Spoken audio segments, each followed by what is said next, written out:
spend much more on infrastructure because you can't now have so many empty buildings and roads on which one car will travel in a week.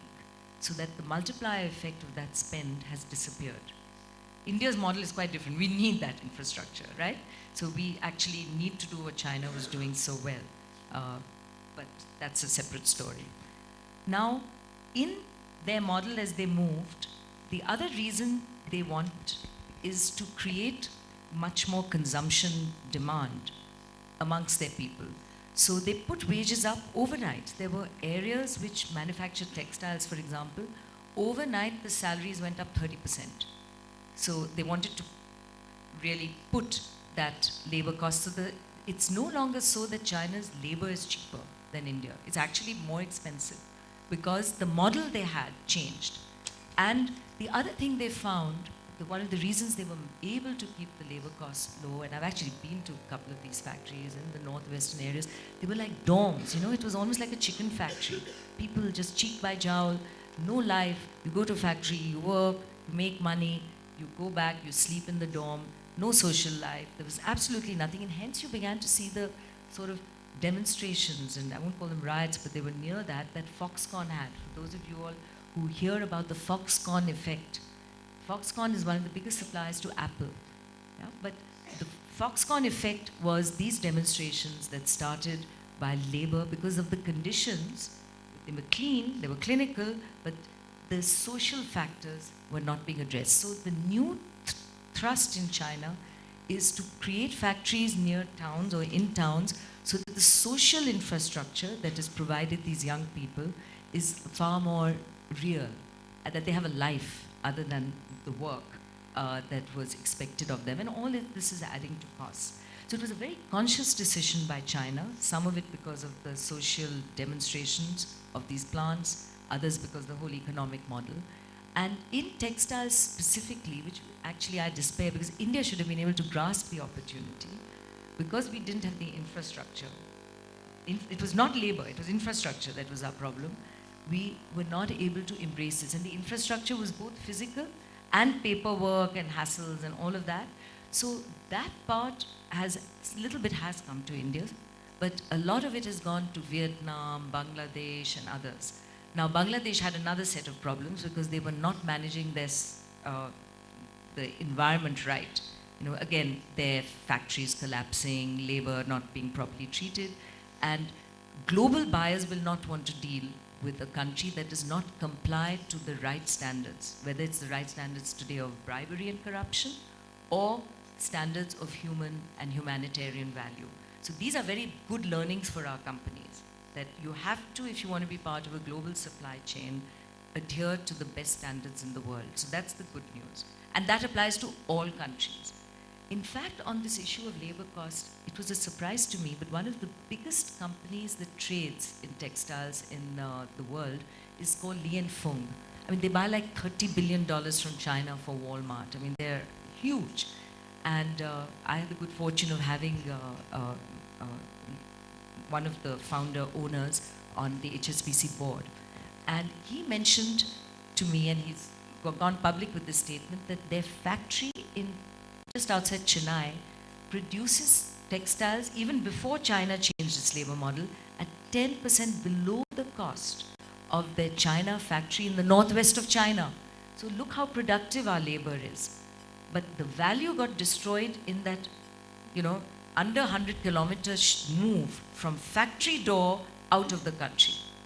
The banking costs went up because it took 2 weeks when it should have taken half a day, the paperwork, and just bad roads, bad port, etc.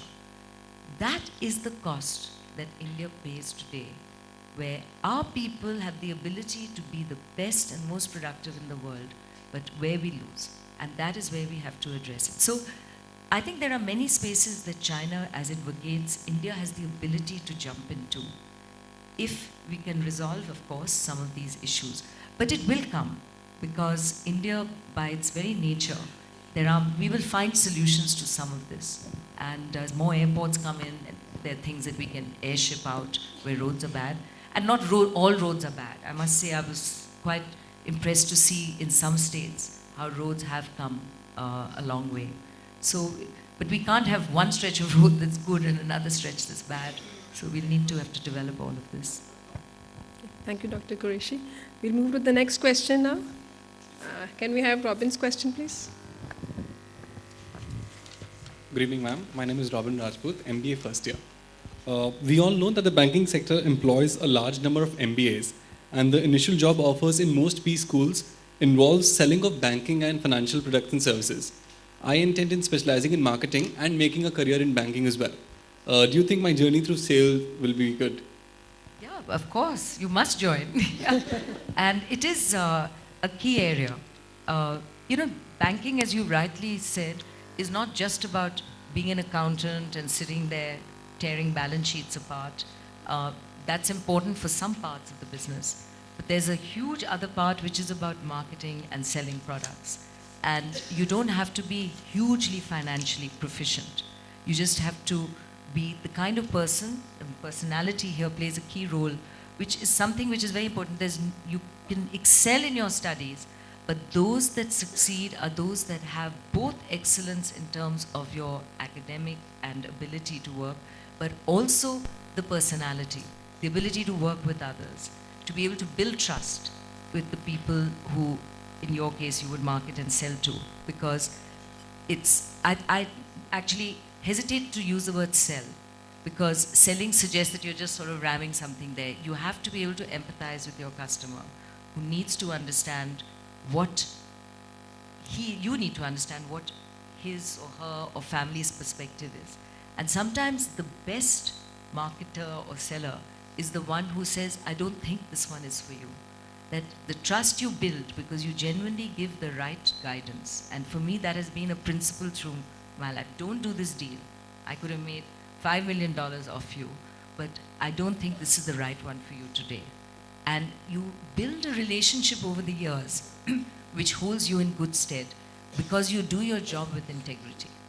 And a lot of the rules today in marketing and selling are around mis-selling. And frankly, many of us organizations also set incentives that encourage mis-selling. And you cannot run an organization in the long run with reputational issues which come back on this. So embark on that career. It's a lot of fun. I'm sure you'll enjoy it, but do it with integrity. Yeah. I think that is such good advice for all the students present here. Ma'am, if you permit, can we take one more question, please? Yeah. Okay. Can we have another question, please, from the audience? Can we have it from Vanda, please?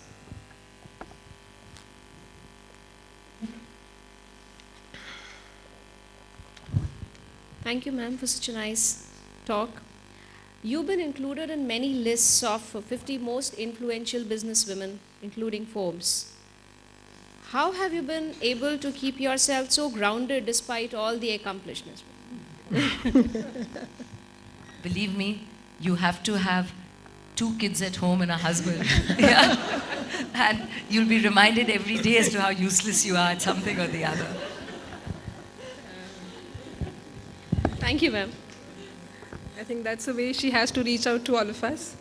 I think one more question we can take. Okay. Can we have hands for questions? I barely see any hands. Simar, can we have your question, please? Yeah. Good evening, ma'am. Ma'am, I'm Simar. I'm a first-year MBA student from IILM. Ma'am, experts say that about 2/3 of the jobs that are to be filled by the college graduates in the future do not yet exist. As in, what we are learning today may not be relevant to us tomorrow. So what is your advice to students like us who are pursuing business management programs in these times of uncertainty and changes? It's a great question. And in fact, I can tell you everything I learned at the Harvard Business School is irrelevant today. Yeah. So you have to know that. Because there's no end to learning. Learning never stops. All that business school or any education teaches you is how to think.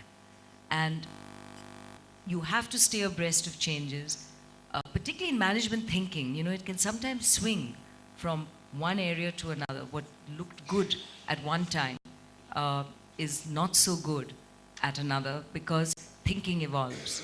And if you read even people like Jack Welch, who, as you know, took GE to great heights, he talks about his own leadership style changing through his lifetime. So people, and he says it's not that it was wrong when it was there, it was the leadership style at a particular point of time. So it's about continuously learning and making sure you have an open mind. Because if you go in saying, I know it all, and that is frankly a problem of us MBAs, we come out of school saying we know it all, and that is your downfall. But if you go in, I am confident, I have the ability to learn anything, I can work hard, and I'm not going to get down when I'm out of my depth. I'm going to go out and grasp the opportunity to learn, to reach out to people who can help me, to admit I don't know it, and I will make mistakes, I will fall down, but I must learn from mistakes. Then that learning is fantastic. And I think the good thing about the way the MBA goes, which is why I'm very much in favor of MBAs, is the way it teaches you to think. And you learn through cases, you learn through what has happened, and in each there is a learning. So you learn to apply your mind to different situations and evolve through that. So don't stop learning, whatever you do. It is a continuous journey. While there are many questions, we'll take just one last question. Can we have hands, please? Smita, why don't you put yours, please? Good evening, ma'am. I'm Smita, a professor of marketing IILM. Ma'am, some of your interviews discusses you missing your family moments in pursuit of your career aspirations. Looking back, do these sacrifices seem worthwhile, ma'am? You'll have to ask the kids that. But I absolutely think so. I'm very clear that if you approach it as a situation where everything's going to be perfect, it's not. Like you're a juggler. You have two crystal balls in the air. One's family, the other's work. And you just somehow manage to keep both balls in the air. Because you know that if you drop one, it's going to smash. And provided you're clear that you don't want to give up one for the other, you manage, you find that. And there's, of course, there are times you would have liked to spend more time with the family, and there are certain situations at work which maybe in hindsight you would have liked to have taken that opportunity but didn't because you couldn't. But at the end of the day, it is about finding that balance and knowing that you want both. Having said that, there are also many, and I have people who work with me and colleagues who've taken a call that at certain points of time, it was important for them to step away from the workplace. In fact, when I brought flexi hours into the bank in India, and actually we were the first bank that brought Saturdays off as well, I should add, that when we did it, it wasn't done for the women in the organization only. I mean, I had it at the back of my mind, but it was for everyone.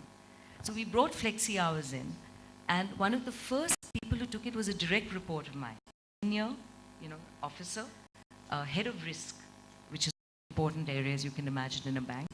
And he wanted to leave the bank to nurture this NGO he had been running for 10 years outside of their. And I persuaded him to be one of the first guys to sign up to our flexi hours, our flexi program, which allowed him 6 months there and 6 months with us, which I believe was a win-win because we got to keep his skill set in the bank, but he also got to do what he wanted to do. And actually what emerged was we got a whole bunch of volunteers from the bank that used to go work with him, sometimes on their free time as well, on weekends, but we had a volunteering program at the bank, and his became one of the projects which was part of that volunteering program. So it became a win-win in many, many ways for both the organization and for the individual, I believe. But I think there are many people who come to a stage at a point in time when they want to do something else. Could be a sick parent, could be children, and whatever it is, if you're clear that in your mind that that's what you need to do, you should do it. There's no point suffering and torturing yourself, coming to work and worrying yourself about something else. The good news about progressive organizations is that they give you that chance. But the problem then becomes, or has to be, that particularly women who dropped out of the workplace, avenue back was not there. today, many organizations are far more aware of this because you don't want to lose the skill set you develop. So, particularly for high performers, to come back and re-engage with your organization, particularly if you aren't away for too long, I would say even a couple of years is acceptable, not impossible. To come back to the same organization, and God knows you could always have other opportunities.